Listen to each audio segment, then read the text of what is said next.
बिस्मिल्लाहिर्रहमानिर्रहीम। अस्सलाम वालेकुम वरहमतुल्लाहि वबरकातुहू। नाज़रीन, मैं आपका मेज़बान एम सदर कुरैशी और आपके अपने पसंदीदा प्रोग्राम जिसका उन्वान होता है आपके सामने लेके आपकी खिदमत में हाजिर हूँ। सुप्रीम कोर्ट आईन पाकिस्तान की महाफिज है। मुल्क को आइनी बुरान से बचाने के लिए मौसर इक़दाम का हुक्म मुल्क की बड़ी खिदमत होगी।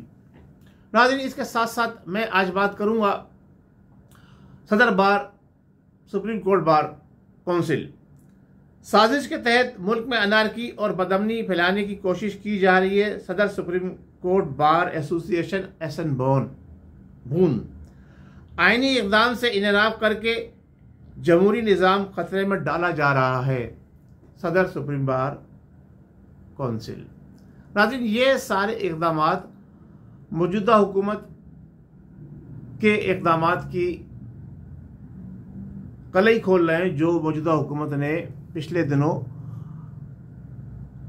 स्पीकर कौमी असम्बली की रोलिंग के जरिए अदा किए। नाज़रीन, इस आला अदलिया का मस्बत किरदार मुल्क की बका और सालमियत की ज़मानत बनने जा रहा है। अब हमारी अदलिया ने ही फैसला करना है कि हमारा मुल्क वतन पाकिस्तान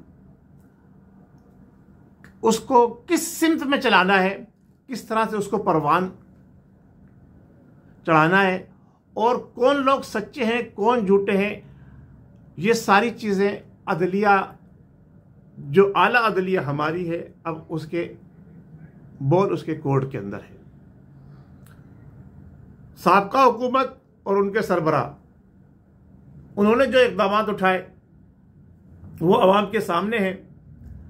इस पर लबकुशाई करने जब मैं जाता हूँ तो हमारे हल्का अहबाब में से हमारे ख़ास दोस्त जो मेरे बहुत ही मुखलिस साथी भी हैं, मेरे वेल विशर भी हैं, वो ये कहते हैं कि आप बैलेंसिंग के साथ चलें।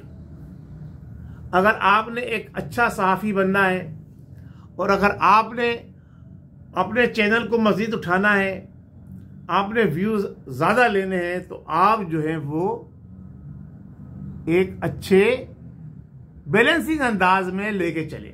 अब बात यह है कि बैलेंसिंग तो जब लेके जाया जाए ना, जब कुछ काम हुकूमत ने बैलेंसिंग करने वाले की हो। अब ये मौजूदा जो बुरहान क्रिएट हुआ है 7 मार्च से लेकर 31 मार्च तक जो है वो बैठे रहे खत लेकर और खत को सामने पेश नहीं किया। अगर इतना ही सीरियस खत था, इतना ही अहम इक़दाम था, कोशिश करते रहे मेरे बच्चों आ जाओ, तुमसे गलती हो गई है, तुम रूठ गए हो, छोड़ के चले गए हो, मैं तुम्हें मना रहा हूं, तुम आ जाओ, तुम्हें माफ़ कर दिया जाएगा। अददी गिनती जब उनको पता चला कि पूरी किसी तरह से भी नहीं होगी, ये उनकी साफ बदनीयती इसके अंदर खुला वाज़ेह नज़र आ रही है कि जब उन्होंने हर हरबा इस्तेमाल करके देख लिया, एम्पायर ने कोई उंगली नहीं उठाई, कोई इशारा नहीं किया, एम्पायर ने कहा कि मैं तो न्यूट्रल हूँ, हालांकि वो न्यूट्रल अफराद को जो है जानवर कह चुके हैं। अच्छा, मजे की बात यह है कि सारे अपोजिशन वाले चोर हैं, डाकू हैं, धोखेबाज हैं, बेईमान हैं और उन्होंने मुल्क को नुकसान पहुंचाया। सारे अपोजिशन वाले, क्योंकि अपोजिशन मुत्तहद हो गई है मुल्क के अंदर। अच्छा, जो न्यूट्रल है वो जानवर है बगौल नियाजी साहब के। अब कौन रह गया? एक सिर्फ तहरीक इंसाफ के लोग रह गए। बाकी सारे चोर उचक्के झूठे डाकू, पूरी 22 करोड़ आवाम को उन्होंने जनाब अली जो है वो चोर डाकू बना दिया। सही है। अब रह कौन गया? उनके साथ देने वाले यूथ ये। अच्छा, जो उनकी जमात से भी इनराफ कर गए वो भी चोर डाकू बेईमान धोखेबाज हो गए। वापिस आ जाओ तो माफ कर दूंगा, चोरी तुम्हारी कबूल है। अगर मेरे खिलाफ जाओगे तो तुम भी चोर हो, डाकू हो, तुम भी लुटेरे हो, तुम भी धोखेबाज हो, तुम भी मुल्क के दुश्मन हो, तुम भी गद्दार हो। गद्दार का सर्टिफिकेट तो ऐसे बांटा है जैसे अंधा बांटता है रेवड़िया अपनों को, तो इन्होंने सारों को बांट दिया। चौधरी सरवर साहब जो कल तक इनके हम निवाला हम प्याला थे, आज उनका क्या बयान आया है। अगर मैं उस तरफ जाऊंगा तो फिर लोग यही कहेंगे जी आप एक तरफा पॉलिसी लेके चलते हैं। मैं ये कहता हूं सारे पिछले हुक्मरान गलत थे, सही कौन है? आप खत की बात करते हैं, मैं किताब लेके बैठा हुआ हूं। सुन लीजिए, मेरे वो दोस्त अहबाब सुन लें जो मुझे ये कहते हैं कि आप बैलेंसिंग लेके चले। आप खत की बात कर रहे हैं कि खत आया है और खत जनाब अली ये साबित कर रहा है, ये बता रहा है खत कि जनाब अली हुकूमत के खिलाफ साजिश की गई है। तो आपके खिलाफ तो पूरी किताब है मेरे पास मौजूद, और वो किताब के अंदर सबूत मौजूद है।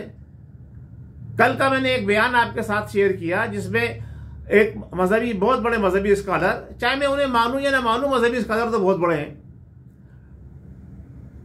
डॉक्टर निसार अहमद, उन्होंने अब से 15 साल पहले, 20 साल पहले ये बात कही थी कि जनाब अली इमरान साहब के उन्होंने ताने बाने सारे बताए, और अगर आपको किसी को नहीं मिला तो उनका बयान सुन लीजिए, उठा के देख लीजिए कि ये एक बैरूनी साजिश के तहत, बैरूनी कुव्वतों के प्लान के तहत हमारे मुल्क के ऊपर एक ऐसा वजीर आजम मुसल्लत किया जा रहा है जो उनके इशारों पे चलने वाला है। रेहाम खान ने भी, जो आपकी साबका जोजा, उन्होंने भी बहुत कुछ आपके खिलाफ उगल दिया। अली जैदी ने अपने मुतालिक, एक शख्स टीवी पे आकर अपने मुतालिक खुद ये एक्सेप्ट करता है कि मैं हम जिन्स परस्ती करता हूं, और किसके साथ करता हूं वो भी बता दिया, नियाजी साहब के साथ करता हूं, और दूसरा कौन शामिल है उसका नाम भी बता दिया, अली मुराद साहब, मुराद सईद साहब का, इमरान साहब का भी नाम लेकर उन्होंने कहा। इन तमाम बातों की रोशनी के अंदर आप अपने आप को नेक और पारसा साबित करने की कोशिश कर रहे हैं। आप कह रहे हैं मेरे खिलाफ साजिश बैनुल-अक़वामी हुई है जिसकी वजह से जनाब अली मैंने असम्बलियाँ तहलील कर दी। अच्छा, मजे की बात देखे, हंसी आती है और अजब तमाशा है। यानी हुकूमत आपकी गई है, आपके 1.25 साल तकरीबन आपकी हुकूमत अभी और चलनी थी, जो आपने खुद खत्म कर दी, और यूथिये जश्न मना रहे हैं, मिठाइयां तकसीम कर रहे हैं। क्या है यार, मगर कोई जिसे कहते हैं ना कि ऊपर के जब चैम्बर खाली हो जाता है तो फिर लोग ऐसी हरकतें करते हैं, उन्हें पता ही नहीं उन्होंने क्या किया, नशे में क्या बोल गए। जो नशेई लोग होते हैं ना, वो जब नशे की हालत में होते हैं तो वो सब कुछ अपना सामने वाले पे कुर्बान कर देते हैं, मोहब्बत में, लाड में, प्यार में। तो इन्होंने भी मोहब्बत में, लाड में, प्यार में सब कुछ कुर्बान कर दिया, और कह रहे हैं हमने ये क्या किया, हुकूमत तो हमारी चली गई, अब तो हम वज़ीर भी नहीं रहे, केयर टेकर हुकूमत बनेगी, केयर टेकर हुकूमत इलेक्शन कराएगी। तो ये मुतालबा दरीना मुतालबा था। किसका मुतालबा था?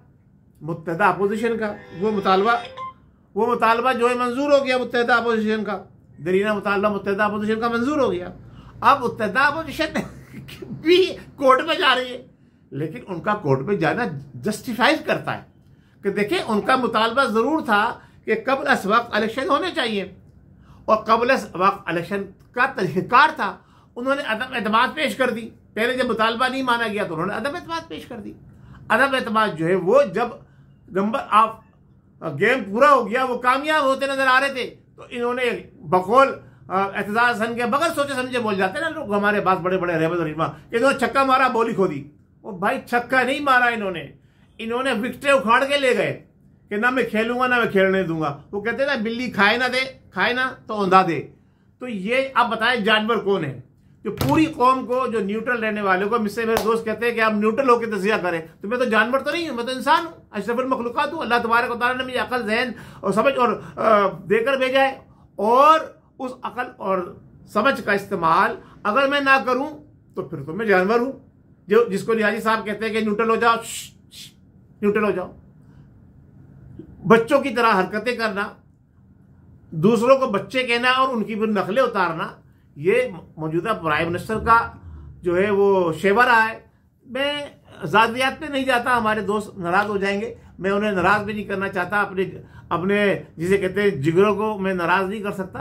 तो बात यह है कि हकीकत जरूर बोलूंगा, सच्चाई पर जरूर बात करूंगा, क्योंकि अगर मैं सच्चाई को छोड़ दूंगा, हकीकत को छोड़ दूंगा, तो इसका मतलब यही हो गया कि जो आम पेड दानिश्वर बड़े बड़े जो अपने आप को कहलाते हैं, जो सहाफ़ी कहलाते हैं, जो काम कर रहे हैं वही काम में करूंगा। देखिए मैं ये काम सारा जो कुछ कर रहा हूं, मैं अपने लिए नहीं कर रहा, ना मैं अपने चैनल को हाईलाइट करने के लिए, ना रेटिंग बढ़ाने के लिए, ना व्यूअर्स बढ़ाने के लिए। अगर यही काम करना हो तो लोंडे लपाड़ पार्टी को खड़ा करो, डांस पार्टियां करो, 2-4 चैनल के ऊपर सब इकट्ठे हो जाएंगे, आपके व्यूअर्स बढ़ जाएंगे। नंगे नाचो, खुला नहाओ, नंगे नाचो, सब आपको देखो एक दिन के अंदर आपको जनाब मिलियंस व्यूअर्स मिल जाएंगे आपको, जो कौम का मोरल इन्होंने जिस तरह डाल दिया है। ये सारा काम आज से नहीं, एक बड़ी प्लानिंग से, बड़े देर से हो रहा है।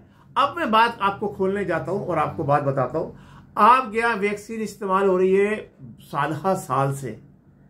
दर हकीकत बज़ाहिर तो वो वैक्सीन जो है वो पोलियो के खात्मे के लिए है, लेकिन उसके दूररस नताइज क्या है?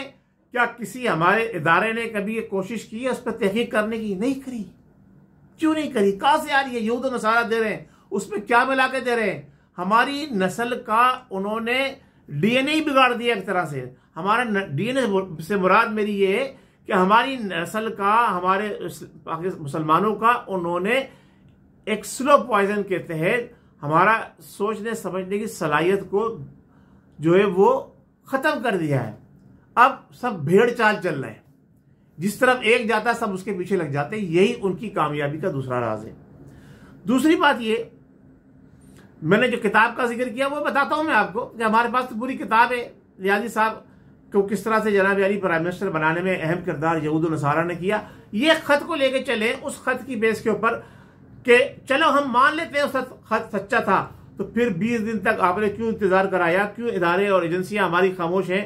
क्यों हमारे अब तक के ऊपर उसके ऊपर सही मानों में एक्शन नहीं लिया गया और क्यों मुंह तोड़ जवाब नहीं दिया गया? अच्छा, फिर ये बताइए कि ऐसे कितने लोगों को कितने खत माजी में मिलते रहे, उन्होंने उसका क्या इस्तेमाल किया है?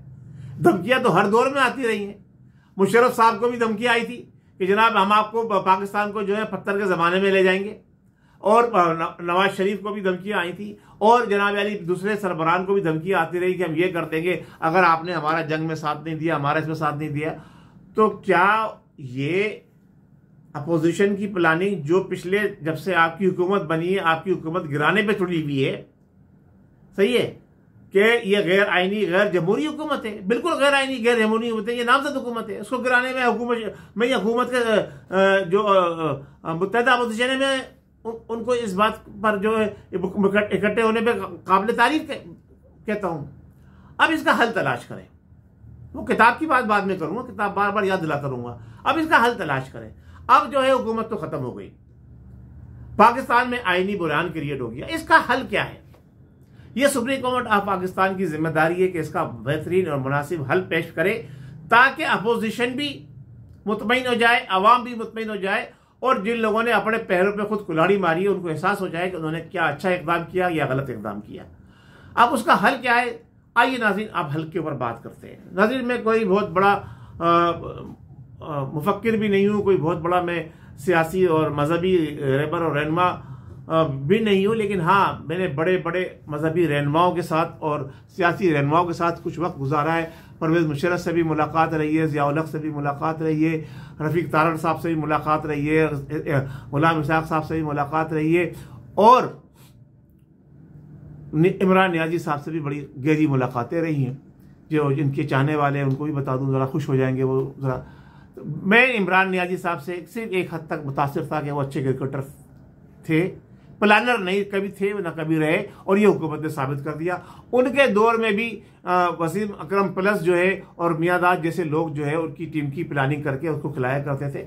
बस वो एक अच्छे बल्लेबाज थे और उन्होंने तोहफा एक हमें वर्ल्ड कप की सूरत में दिलवाया। बात यहाँ पर ही आती है कि अब इसका हल क्या होना चाहिए। देखिए, 2-3 चीज़ें बड़ी अहम है। हमारे मुल्क के अंदर जो कुछ भी हो रहा है उसकी 2-3 बड़ी अहम वजह है। अगर इस वजह पर आप जाएंगे तो आपको जो है सारी सूरत हाल खुलकर सामने आ जाएगी, जिसका मैंने अपने थंबनेल पे भी जिक्र किया है। और मैंने लिखा है कि जी मौजूदा हुकूमत जो है अब मौजूदा हुकूमत के दिन पूरे हो चुके हैं, अब मुतनासिब नुमाइंदगी इलेक्शन सियासी बुरहान का हल है। मुतनासिब नुमाइंदगी इलेक्शन सियासी बुरहान का हल है। आइए वो कैसे, मैं साबित करने की कोशिश करता हूं, अगर आपके दिल में उतर जाए मेरी बात। नाजरीन, आप अगर इलेक्शन के तमाम रिजल्ट उठा के सिर्फ 2018 के नहीं, 2013 के और उससे पहले के 2008 के सब देखें, आप ये देखें कि हमारे मुल्क के अंदर जितनी भी सियासी जमातें हैं वो नुमाइंदे खड़े करती है और नुमाइंदों को वोट पड़ते हैं, और फिर वो नुमाइंदे हुकूमतों को ब्लैकमेल करते हैं या अपनी सियासी पार्टियों को ब्लैकमेल करते हैं। इसका हल कायदे मिल्लत इस्लामी हाफिजुल कारी शाह अहमद दुरानी सिद्दीकी रहमतुल्लाह अलैह बहुत अरसे पहले हुकूमत को देखे गए, और वो हल ये है कि मुतनासिब नुमाइंदगी पर इलेक्शन किए जाए, और इलेक्शन के अंदर उम्मीदवार नहीं, सियासी जमात सियासी जमात को वोट पड़े, और सियासी जमात का अपना एक मैनिफेस्टो होगा, एक उनका जो है पाकिस्तान को तरक्की की राह पर लेके जाने के लिए एक उनका चार्टर होगा जो बना हुआ होगा, जैसे अकराज़ व मकासिद कहते हैं उर्दू के अंदर, वो होंगे, वो पेश करेंगे अवाम के सामने। उसकी बुनियाद पे सियासी जमात को वोट पड़ेंगे। अब जो जमात जितने ज़्यादा वोट ले ले, एक क्राइटेरिया मुकर्रर कर लिया जाए कि भाई 1 लाख वोट के ऊपर एक कौमी असम्बली की सीट होगी। तो अगर एक जमात 1 करोड़ वोट लेती है तो उसकी कितनी सीटें बनती हैं? एक जमात अगर 50 लाख वोट लेती है तो उसकी कितनी सीटें बनती हैं?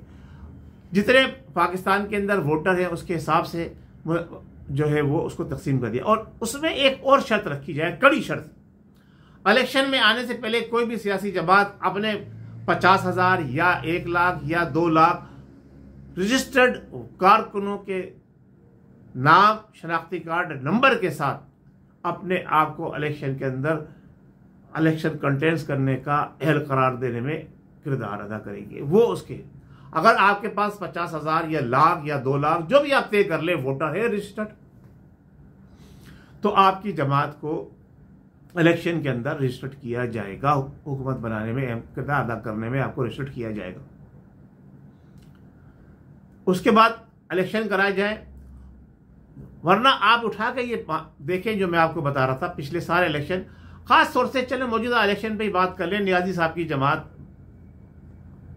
जो टोटल वोट पड़े हैं, अगर टोटल 100 वोट पड़े हैं तो नियाजी साहब की जमात ने उसमें सिर्फ जो है 20 या 25 वोट लिए हैं। यानी 100 में से 25% वोट लेने वाली जब जमात मुल्क में हुक्मरानी करेगी तो बाकी 75% तो उसके खिलाफ ही काम करेंगे ना मेरे भाई। तो उसको रोकने के लिए ये इक़दाम के मुतनासिब नुमाइंदगी पर जिसके सबसे ज़्यादा वोट होंगे, यानी जिसने 40% वोट ले लिए, 100 में से 40 वोट ले लिए या 50 वोट ले लिए,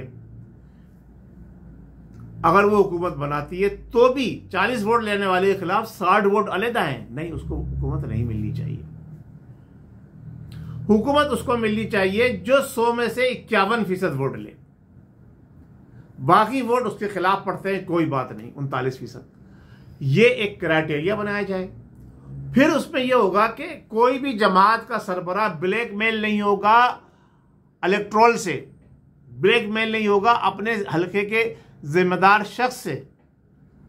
फिर उसके पास अख्तियार होगा कि वो जिसको चाहे वजीर बनाए, जिसको चाहे सफीर बनाए, लोटों को फिर नहीं लाया जाएगा। जिस तरह मौजूदा हुकूमत में किसी की फरमाइश पर किसी लोटे को, किसी की फरमाइश पर किसी लोटे को वजारत उस्मा के कलमदान दिए गए, लिए गए, फिर दिए गए, फिर लिए गए, फिर दिए गए, फिर लिए गए, फिर दिए गए, ये सिलसिला चलता रहा जब तक हुकूमत कायम रही। कितनी मरतबा वजीर दाखिला चेंज हुआ, कितनी मरतबा वजीर ख़जाना चेंज हुआ, कितनी मरतबा कितने वजीर चेंज हुए, ये सब आपके सामने है।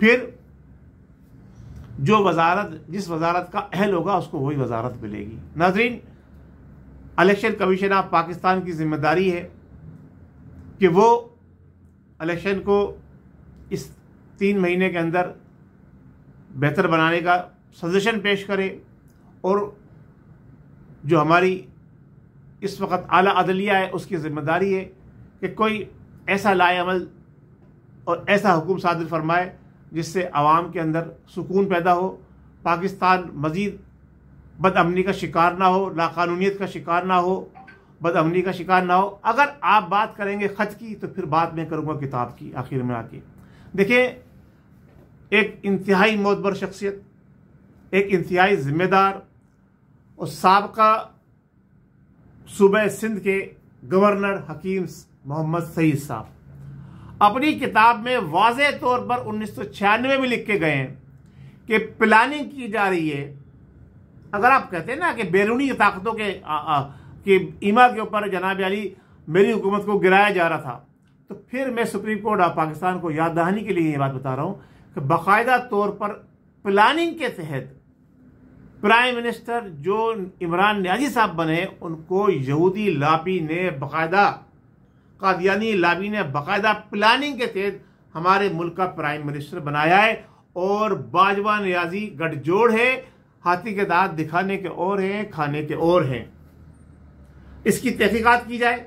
वो किताब कब लिखी, किन किन अखबार ने इदारियों उस पर छापे, और हकीम मोहम्मद सईद साहब को किताब छपने के फौरन बाद क्यों कत्ल कर दिया गया। जी, मलाला यूसुफजई भी एक उन्हीं बैरूनी साजिशों की एक कड़ी थी कि 14 साल की उम्र के अंदर उसको नोबेल का अमन अवार्ड दे दिया गया, जबकि अब्दुल सत्तार ईदी जैसा एक अजीम मर्तबल शख्स जिसने दुनिया की सबसे बड़ी एम्बुलेंस सर्विस बनाई और बिला तफरीक मज़हब और नस्ल उसने अमन के लिए काम किया, उसको जो है वो कुछ नहीं मिला। फैसला मेरे दोस्तों ने करना है, फैसला अवाम ने करना है, और दर हकीकत अब फैसला जो है वो अदलिया के हाथ में है। अदलिया पाकिस्तान को किस तरफ लेके जाती है, ये अब अदलिया की जिम्मेदारी है पाकिस्तान को रोशन मुस्तकबिल देने की। बहुत शुक्रिया। अस्सलाम वालेकुम व रहमतुल्लाहि व बरकातहू। पाकिस्तान जिंदाबाद।